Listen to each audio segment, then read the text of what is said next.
Vocês lembram que a gente estava aqui, lembra que surgiu esse assunto na célula quarta-feira, e ali eu ia tratar sobre um outro assunto, e ali eu vi a necessidade de tratar desse assunto especificamente hoje, para que aqueles que estão aqui hoje, aqueles que vão ouvir posteriormente, né, e não somente nesse ano, mas nos anos subsequentes, entendam o que é cada coisa, cada enfeite de Natal, cada apetrecho que se usa nas casas, para que entendam que nem tudo que a gente vê, né, nem tudo que se usa não é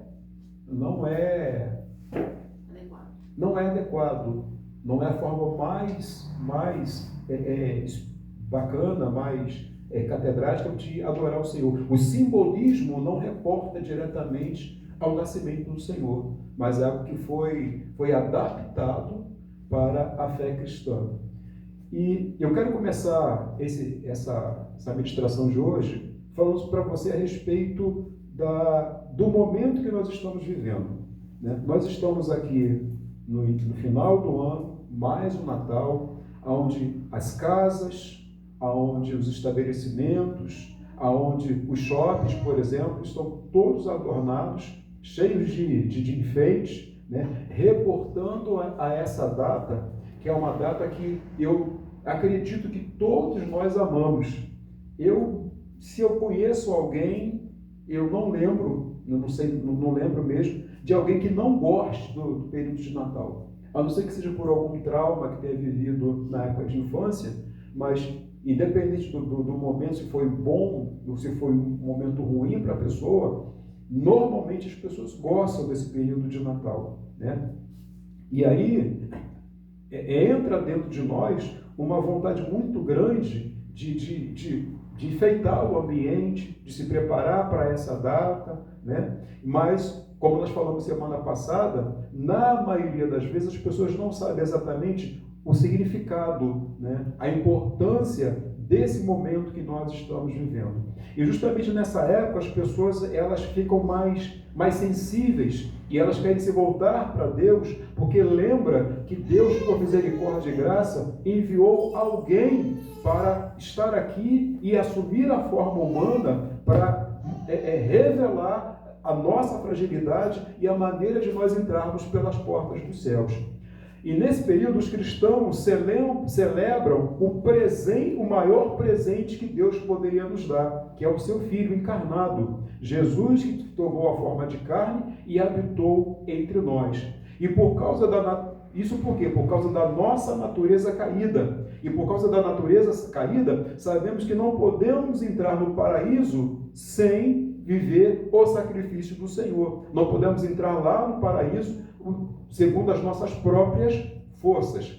No livro de Efésios, no capítulo 2, do verso 6 em diante, a gente vai encontrar a seguinte palavra: e nos ressuscitou juntamente com ele, e nos fez assentar nos lugares celestiais em Cristo Jesus. Isso o Pai, né, cuidando da nossa preparação para morar com ele eternamente. Para mostrar nos séculos vindouros as abundantes riquezas da sua graça, pela sua benignidade para conosco, em Cristo Jesus.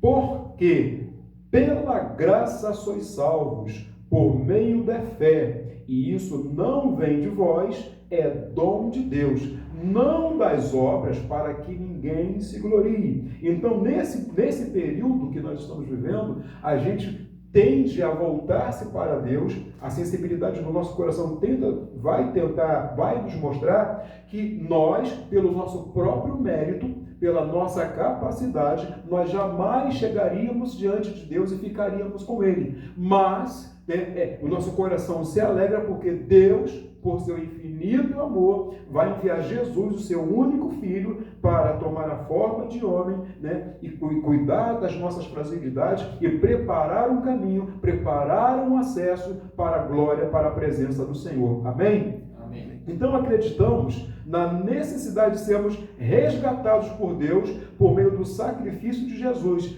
E daí a necessidade do nascimento do Senhor. Qual é o motivo, qual é o maior motivo da encarnação de Cristo, do nascimento do Senhor? É porque se ele não nascesse, nós não teríamos acesso, nós não voltaríamos à presença de Deus. A palavra do Senhor fala que Deus criou o homem do pó da terra, formou o homem e soprou na sua narina o quê? O fôlego de vida. Então, essa carne, aí a palavra diz que quando a gente morre, a carne volta ao pó e o espírito volta a Deus, a quem o deu.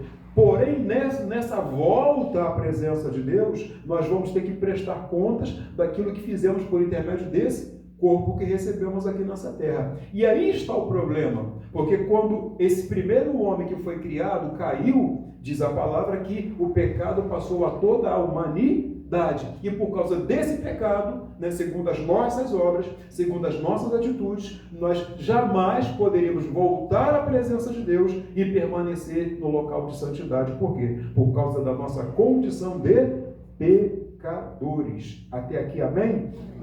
Então, esse é o motivo pelo qual Jesus vem a essa terra, para prepararmos um lugar para voltar à presença de Deus. Amém? Em João capítulo 1, do verso 1 ao verso 13, está escrito assim: no princípio era o Verbo, e o Verbo estava com Deus, e o Verbo era Deus. Ele estava no princípio com Deus, e todas as coisas foram feitas por ele, e sem ele nada do que foi feito se fez. Nele estava a vida, e a vida era a luz dos homens, e a luz resplandeceu nas trevas, e as trevas não a compreenderam. Versículo 9. Ali estava a luz verdadeira que ilumina todos os homens que vieram ao mundo. Estava no mundo, e o mundo foi feito por ele, e o mundo não o conheceu. Veio para o que eram seus, e os seus não o receberam. Mas todos quanto receberam, deu-lhes o poder de serem feitos filhos de Deus, aos que creem no seu nome, que não nasceram do sangue, nem da vontade da carne, nem da vontade de homens, mas nasceram pela vontade de Deus. E é por isso que podemos afirmar, igreja, que por causa dessa condição, por causa do homem que não entendia o projeto de Deus, o plano de Deus, é que podemos afirmar que Jesus é um presente de Deus para os nossos dias. Não existe Natal sem o presente de Deus. E quem é o presente de Deus? Jesus de Nazaré. Amém? Então, sabendo que Jesus é o significado do Natal, que Jesus é o presente de Deus para a humanidade, que Jesus é o presente de Deus para o nosso coração, que Jesus é a coisa mais preciosa que nós podemos ter, se entendemos que qualquer outra coisa fora disso não representa genuinamente o Natal, mas são coisas que são usadas para abrilhantar o ambiente, para iluminar o ambiente, para enriquecer o ambiente, para reportar feitos e costumes do homem natural, nós vamos então agora passar a entender um pouquinho dos símbolos de natais que a gente vê todos os dias, todos os anos, nas casas das pessoas, nos shoppings, nos estabelecimentos de trabalho e por aí afora. A primeira coisa que eu quero tratar com você aqui hoje, guarde isso, é sobre o significado da árvore de Natal. Isso é polêmico, porque tem muita gente que acha que não há nenhum problema, que a árvore de Natal ela é um símbolo de vida, um símbolo, uma representação genuína do Natal. Vamos então entender o que é a árvore de Natal. A árvore de Natal surgiu em 728 depois de Cristo, na Baixa Saxônia, que é a atual Alemanha. E tudo começou devido a uma missão de um padre chamado São Bonifácio. Um padre chamado Bonifácio, que depois se tornou bispo católico e missionário. Bonifácio estava numa missão na Baixa Saxônia com a intenção de levar o amor de Cristo a todos que ainda não haviam o recebido. Então, veja bem que era um padre católico, né? Era um servo de Deus, que estava no início da igreja mundial, estava levando a palavra, estava levando Jesus às pessoas que não conheciam ainda o caminho da salvação. E o caminho da salvação é Cristo. Amém? Então, o que ele estava fazendo era algo bom, o que ele estava fazendo era cumprindo a missão de todo cristão, que era levar a palavra àqueles que não conheciam ainda Jesus, o Salvador do mundo. E nessa região ainda havia pessoas pagãs. Estou falando da Alemanha. Havia muitas pessoas pagãs.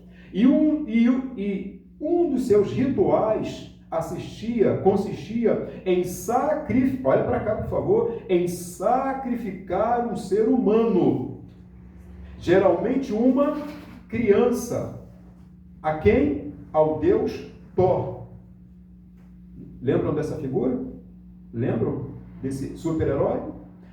Eles sacrificavam pessoas, particularmente criança, isso na Alemanha. Thor é uma entidade, é um super-herói, é uma divindade, tá? De origem alemã. Tá? Por isso que você vê aquele rapaz lá, né, todo bonitão, olho brancão, olho azul, né? Pela tipificação desse povo, né? A estatura desse povo. Então, sacrificava crianças ao deus Thor. Guarda isso. Agora, vamos lá. Debaixo de um carvalho, de uma árvore chamada carvalho, que é um tipo de árvore, né? Símbolo do seu mais poderoso e amado Deus, que era o deus Thor.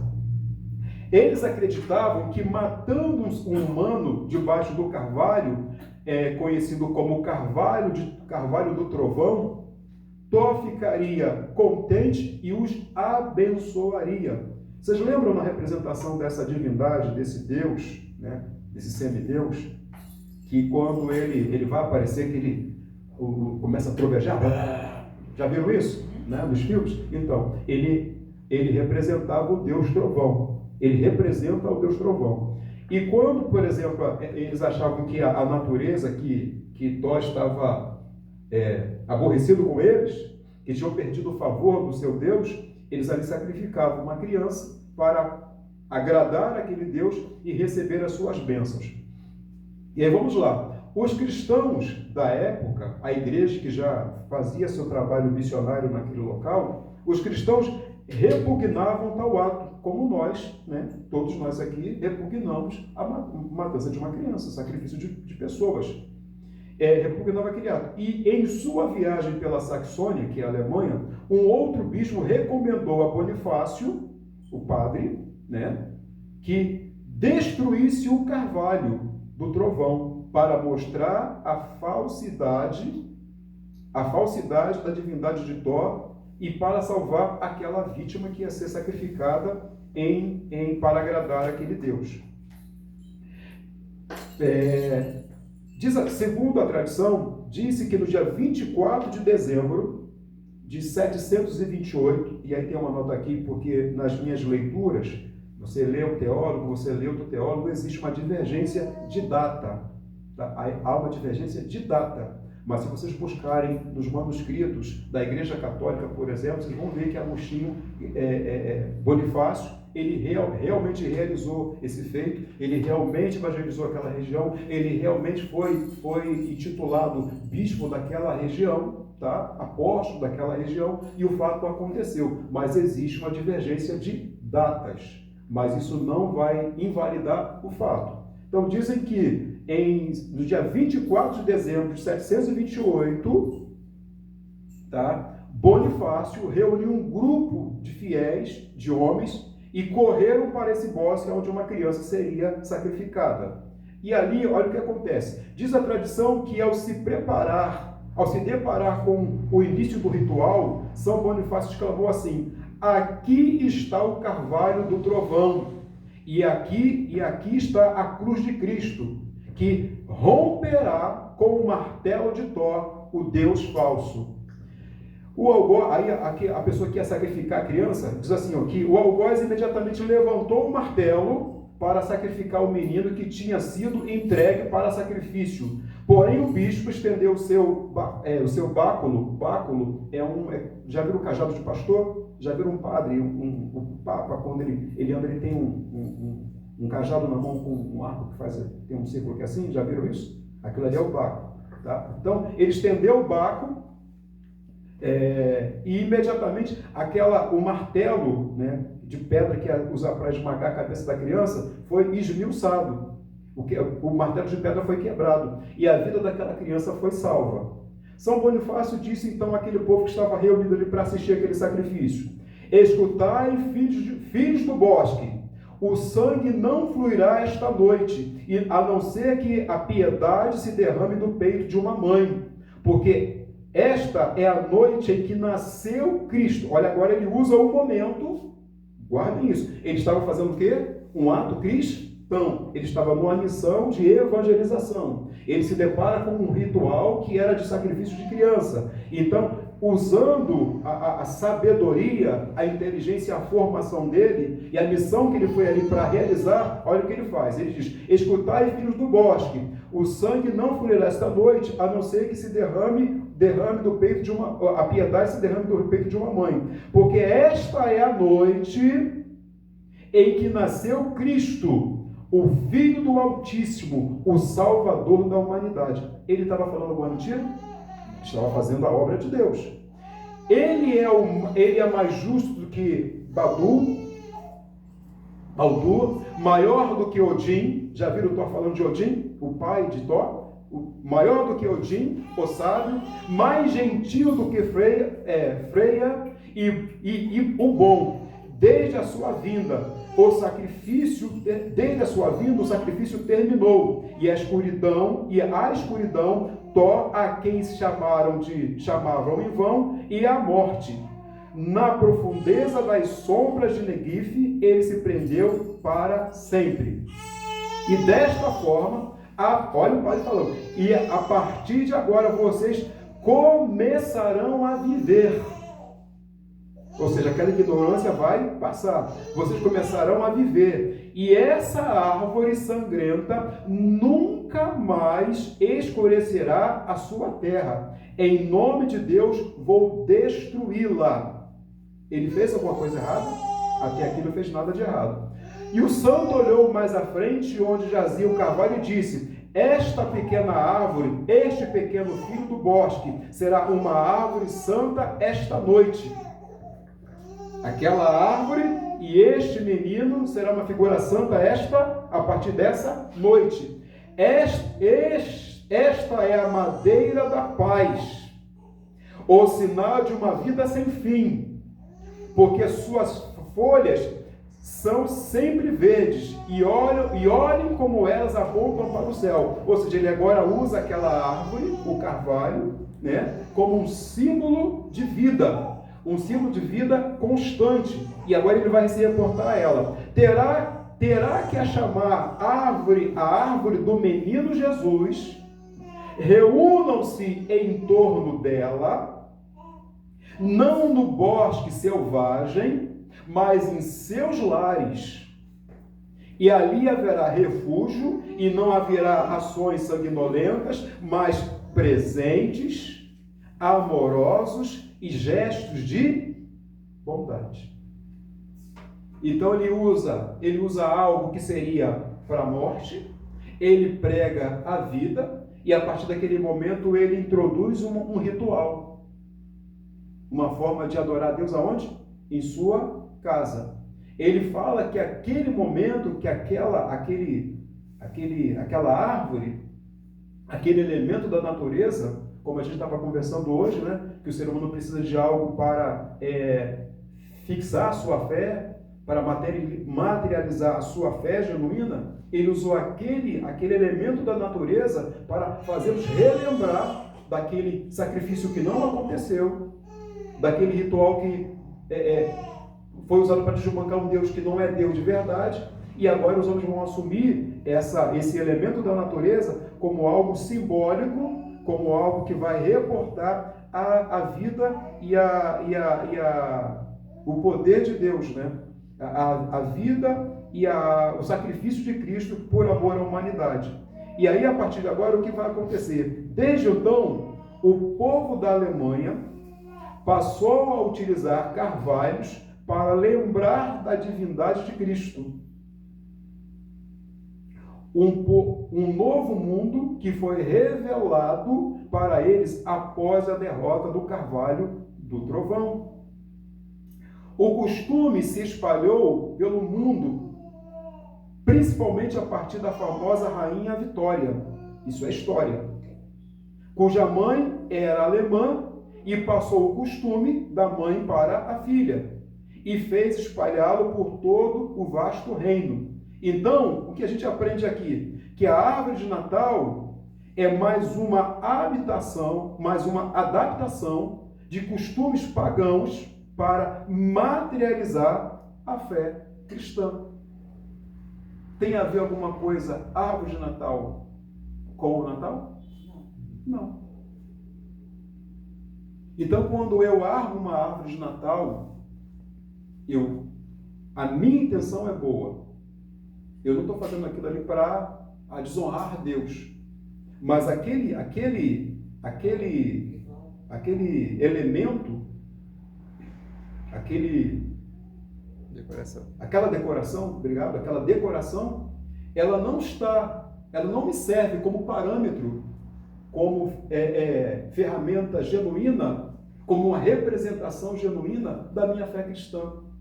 Então, se é algo que não é dado por Deus, se é algo que não era usado para a glorificação de Deus, mas é algo que foi introduzido de forma dado jeito para introduzir na fé cristã, eu devo trazer para a minha vida? Aí é com cada um. Eu acho que não. Porque isso aí não reporta, isso aí não refere à minha fé genuína. Eu não preciso ter uma árvore montada para lembrar de Deus. Pelo contrário, eu estou tirando do verdadeiro sentido do Natal a verdadeira adoração. Porque as pessoas passaram a se reunir ao redor daquela árvore para relembrar o sacrifício de alguém, do menino Jesus. Lembra que ele falou, esta árvore será um marco e esse aqui será o menino Jesus. Não se reúnam mais em florestas, mas em vossas casas, se reúnem ao redor da árvore e ali celebrem, dando presente um para os outros. É uma forma de tirar do verdadeiro sentido do Natal, do verdadeiro qual é a palavra? Não, a pessoa. Quando alguém é o papel principal, né? Esqueci aqui qual é a palavra. O verdadeiro sujeito, né? O verdadeiro ator do Natal, tira-se dele e se reporta a uma outra pessoa. Então, aqui está o verdadeiro significado da árvore de Natal. Só que a árvore de Natal, ela não fica sozinha. Quando a pessoa monta uma árvore, existem os enfeites que são colocados nela. Amém? Amém. E na árvore vai a estrela no topo da árvore, vai as bolas vermelhas e vão os sinos. As estrelas natalinas representam a estrela que guiou os reis magos. O Evangelho de São Mateus apresenta a figura dos magos do Oriente que vem um sinal no céu, anunciando o nascimento de um homem divino, que seria rei dos judeus. A estrela é um corpo celeste que produz luz em si mesma e é uma luz fortíssima. Assim como Cristo, que era o poder, que em seu poder brilha como a estrela do Natal, como Deus entre os homens. Então, quando eu coloco a estrela em cima da árvore, eu estou usando, de fato, um instrumento, né? Um astro que representava a chegada do Senhor, mas eu coloco em cima de um altar pagão, de uma representação pagã. Então é a hora que acontece que a gente mistura aquilo que é santo, aquilo que vem de Deus, com aquilo que é mundano. Então eu tenho uma estrelinha lá pendurada lá, eu estou errado? Não, porque aquela estrela representa realmente a estrela que guiou os reis magos até a vida do Senhor. Mas quando eu coloco ela em cima da árvore, eu estou misturando, né, aquilo que vem de Deus, a orientação de Deus, com aquilo que o homem trouxe para representar Deus na face da terra. Então vamos lá. Além das estrelas, nós temos as bolas vermelhas. O que são essas bolas vermelhas que a gente vê na árvore de Natal? As bolas vermelhas também são uma tradição alemã. Nas árvores usadas para decoração no interior das casas. Costumava-se pendurar frutas. Eu falei isso na quarta-feira. Essas frutas simbolizavam a fertilidade, não só do nível material, como os frutos dos campos ou da gravidez de uma mulher, mas sim fruto de uma vida voltada para o bem. Olha o simbolismo dessas frutas. Uma vida voltada para o bem, uma vida de prosperidade.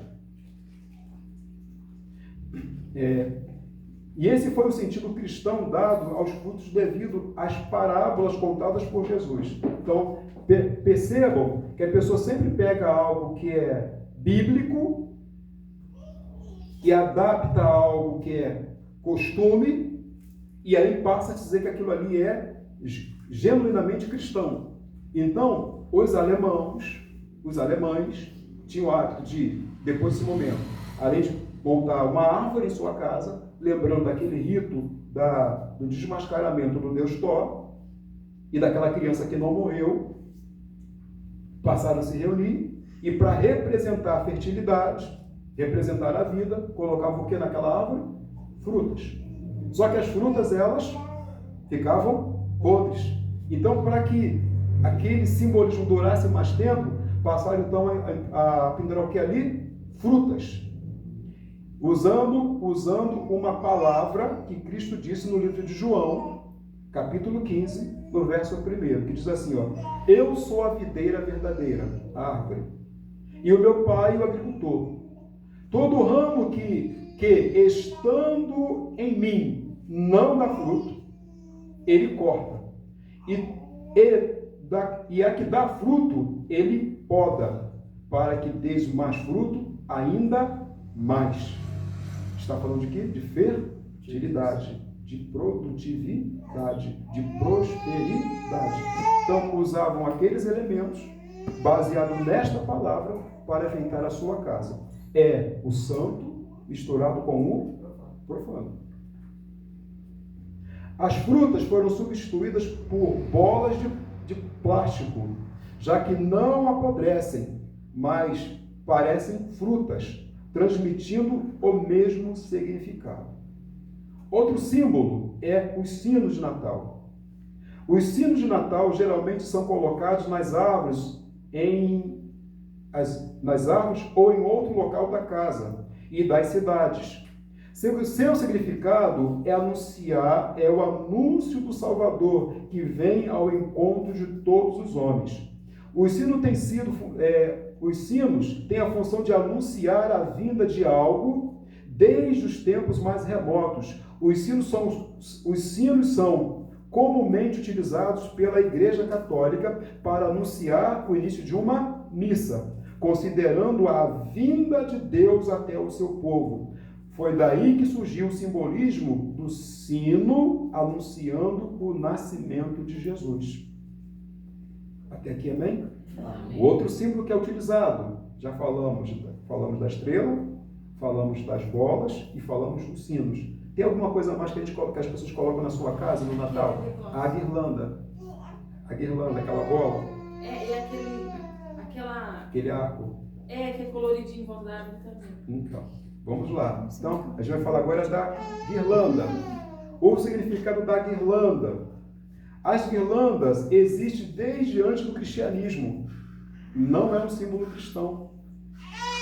Era usado pelos romanos como presente para os entes queridos. Por quê? Porque acreditavam ser um símbolo de saúde.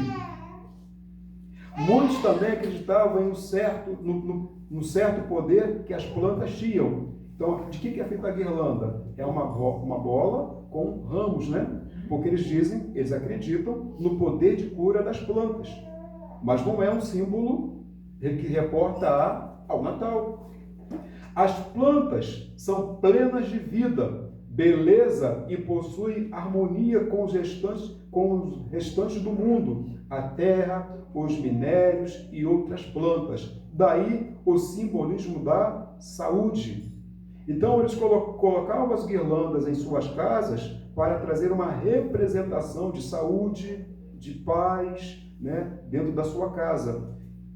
E a partir da era cristã, as guirlandas adquiriram outros sentidos.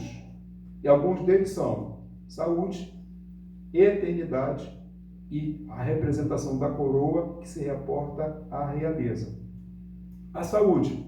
O sentido da saúde permaneceu, mas não apenas o sentido corporal ou psicológico, como era para os romanos, mas sim espiritual. Pegar aquilo que era material para simbolizar o espiritual. Mas espiritual de vida eterna e contato com Deus. E aí o sentido mágico da guirlanda ficou de lado, mas eles usavam agora para uma forma de ligação do homem com Deus. Por Jesus ser considerado Salvador, a antiga tradição encontrou espaço no cristianismo, já que a palavra salvação tem a sua origem na medicina, ou seja, na área da saúde. Então agora eles pegam a guirlanda, que era o sinônimo, que era um símbolo, que era um instrumento romano, né, para honrar, para presentear as pessoas que eles amavam, e traz agora para o meio cristão como um simbolismo de ligação do homem com Deus, representando saúde, realeza e outras coisas mais. Até aqui tudo bem? Então, outra coisa, além da saúde, é símbolo de eternidade. O círculo representa o que é eterno, pois não tem começo e não tem fim. A vida de Cristo a vinda de Cristo é vista pelos cristãos como o contato do eterno com o temporal, do imortal com o mortal. Por isso eles usam esse símbolo como um símbolo de Natal, já que é um símbolo de eternidade. Coloca na porta da sua casa e é como se houvesse uma ligação entre o eterno com o temporal, com o imortal com os mortais. O Natal é a época da saúde eterna, do primeiro encontro direto e total do ser eterno com as pessoas que são mortais, os seres temporais. E a coroa? A coroa o formato da guirlanda é semelhante a uma coroa. Muitas representações de divindades romanas possuem coroas feitas de plantas, inclusive muitas das representações famosas do governador Júlio César. No sentido do Natal cristão, a guirlanda também representa a coroa do rei, que vem ao encontro do seu povo, principalmente devido à coroa de espinhos usada por Cristo na sua paixão, muito semelhante a uma guirlanda. Então eles pegaram esse símbolo que era um símbolo romano e usaram essas representações de saúde, divindade, né, para colocar nas suas portas e fazer um elo entre o santo e o que é cotidiano. Então, se eu uso uma guirlanda, eu estou usando um instrumento, eu estou usando um enfeite que é cristão? Não. Eu estou usando algo que era pagão para representar algo que é, né, genuíno, que é santo. E aí vem a figura mais icônica, e aquela que, né, mais se fala nela, que é a pessoa do Noel. O ladrão? Vamos lá. Papai Noel. Papai Noel tem alguma coisa a ver com o Natal? Não. A história do Papai Noel é permeada de dúvidas e mistérios. Alguns afirmam que a Coca-Cola Alguns afirmam, tá no que eu estou dizendo, alguns afirmam que a Coca-Cola, isso está tudo escrito, é só pesquisar que está lá. Alguns afirmam que a Coca-Cola criou o personagem sem relação com as festas para vender, apenas o marketing, tá? Porque, na verdade, esse ser, ele já existia. O Papai Noel que se fala nada mais é do que o São Nicolau, outra entidade da Igreja Católica. Quando se coloca, algumas pessoas, não sei se colocam como a Coca-Cola se apossou, na verdade eles estavam usando apenas de uma figura que já era conhecida, uma figura que já era reverenciada, uma figura que era amada pela sociedade, né? Que era sinônimo de bem, de união, de caridade, e usaram aquilo para expandir a sua marca, puro marketing. Isso não faz da Coca-Cola, da marca Coca-Cola, né, uma coisa nociva, porque eles usaram algo que já se fazia uso na época. Mas vamos ver então a origem de fato do Papai Noel. A tradição católica ensina que São Nicolau, quem era esse homem? São Nicolau, que era um padre. São Nicolau de Mira, também conhecido como São Nicolau de Bari, foi um dos primeiros cristãos. Ele era grego, proveniente da Ásia Menor, e é o santo padroeiro da Rússia, da Grécia e da Noruega, e de Beit Jala em Israel. Isso está lá no Wikipédia, é só pesquisar que está lá. Não estou inventando nada aqui, não tirei da minha cabeça, está lá no Wikipédia, é só estudar que a gente vai encontrar essas informações. Esse padre nasceu no dia 15 de março de 270 depois de Cristo, na Patara, Turquia, e faleceu no dia 6 de dezembro de 343 depois de Cristo, em Mirra, na Turquia. Até aqui, amém? E aí, nessa época tem a festa litúrgica, em 6 de dezembro, no calendário ocidental, tá? E 19 de dezembro no calendário oriental. Então são as duas datas que a igreja, de uma forma geral, para reverenciar, para relembrar os feitos desse homem, que não tinha nada de errado com ele. Ele era uma pessoa do bem, ele era uma pessoa que fazia caridade, era um pregador da palavra, era um santo homem de Deus, que fazia a obra, e agora vão usar esse homem como um referencial para uma representação da graça de Deus. Vamos lá. Quem foi esse homem? Esse homem foi um homem que usou a sua herança, ele era uma pessoa rica, ele usou a sua herança para ajudar os pobres de sua época. A lenda afirma que ele ajudava pessoas distribuindo sacos de moeda, jogando pelas chaminés. Olha de onde vem a coisa do Papai Noel na chaminé. Então ele jogava saquinhos de moeda, né, para ajudar os pobres pelas chaminés. Uma outra lenda é que ele andava vestido de uma roupa verde, com gorro, também verde, e com um saco de comidas pelas ruas, distribuindo. E tudo isso foi substituído pelo Papai Noel que hoje conhecemos na cultura moderna. E nada disso tem a ver com o Natal. Amém? E aí vamos para a palavra do Senhor para a gente encerrar. Isaías 42, no verso 1 em diante, diz assim: Eis aqui o meu servo, a quem sustenho, o meu eleito, em quem se apraz a minha alma, pus o meu espírito sobre ele. Ele trará justiça aos gentios. Não clamará, vê se não é Jesus isso aqui, não clamará, não se exaltará, nem fará ouvir a sua voz na praça. A Bíblia diz que ele foi como ovelha muda para o matadouro. Quando Isaías está falando referindo a essa palavra, a essa pessoa, 800 anos antes da vinda de Cristo, ele estava vacinando o sacrifício que Cristo iria fazer. Não fará ouvir a sua voz na praça. A cana trilhada não quebrará, nem apagará o pavio que fumega. Com verdade trará justiça. Com verdade. Preste atenção nessa palavra, com verdade. Vivamos a verdade.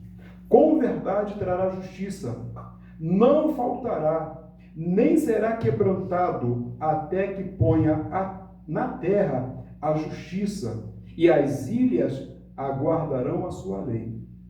Versículo 5. Assim diz Deus, o Senhor, que criou os céus, estendeu, e espalhou a terra e tudo quanto produz, que dá respiração ao povo que nela está, e o espírito aos que andam sobre ela.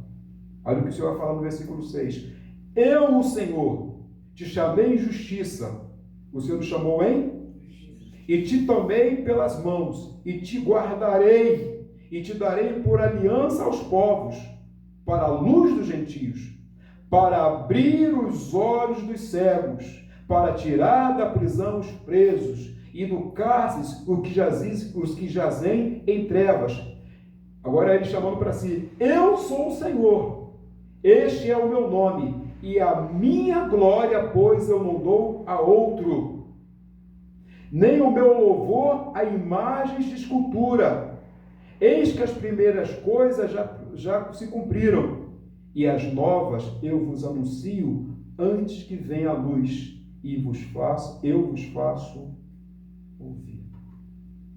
Então hoje o Senhor traz entendimento aos nossos corações. O que cada símbolo é na sua essência, o que ele representou na época e a adequação que foi feita para o Natal cristão. Então, se eu quero agradar a Deus, né, com um Natal, com um altar genuíno, eu preciso entender que na figura do Natal, o único que é verdadeiramente aceitável é a presença do Senhor em nossos lares, a presença do Senhor na nossa mesa de Natal. Então, que a igreja possa ter esse entendimento, que a igreja, que as pessoas de uma forma geral possam entender que esses símbolos, eles não nos reportam diretamente a Deus, à santidade de Deus, ao envio do Filho de Deus.